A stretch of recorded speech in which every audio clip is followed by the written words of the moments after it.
प्रत्येकाच्या आयुष्यात एक असं कॅरेक्टर याने प्रत्येक चित्रपटात केलेलं आहे. मग तो भाऊ असो, तो दगडू असो, कित्येक असे रोल्स आहेत जे जवळजवळ पोहोचलेले आहेत. प्रथमेश परविंद हाऊस हाय हाय हाय हाय डायरेक्टर आपल्याला बघत आहेत. फॉर एक्झाम्पल कोणी त्यांना काय सांगशील की मला हे रिलेटेबल कॅरेक्टर्स जे आहेत ते झालेत माझे करून, आता काहीतरी वेगळं बघायचं आहे.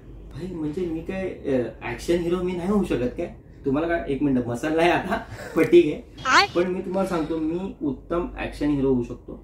धनुष जर साऊथ मध्ये ऍक्शन हो तर मी का नाही होऊ शकत? धनुष तुम्हाला आवडलाय, मग प्रथमेश करून गाडी आहे आपल्याकडे, गाडी आहे भाई आणि बॉडी पण आहे, म्हणजे आता दिसत नाही पण आहे.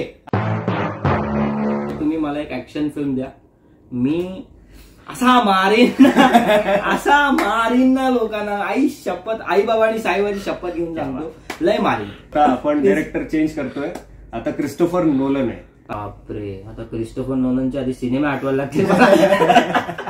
इन्सेप्शन मध्ये मला काम करायला आवडेल. ते करण जोहर. मराठीत तर मला असं फॅमिली ड्रामासाठी कोणी विचारत नाहीये.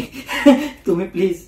आणि करण जोहरची मूवी आहे, हिरोईन कोणती किंवा ऍक्ट्रेस कोणती? ऑप्शनच नाही भाई, आलिया भट्ट. दुसरा ऑप्शनच नाही. आलिया भट्टच नसतो. आलिया भट्ट. आलिया भट्ट.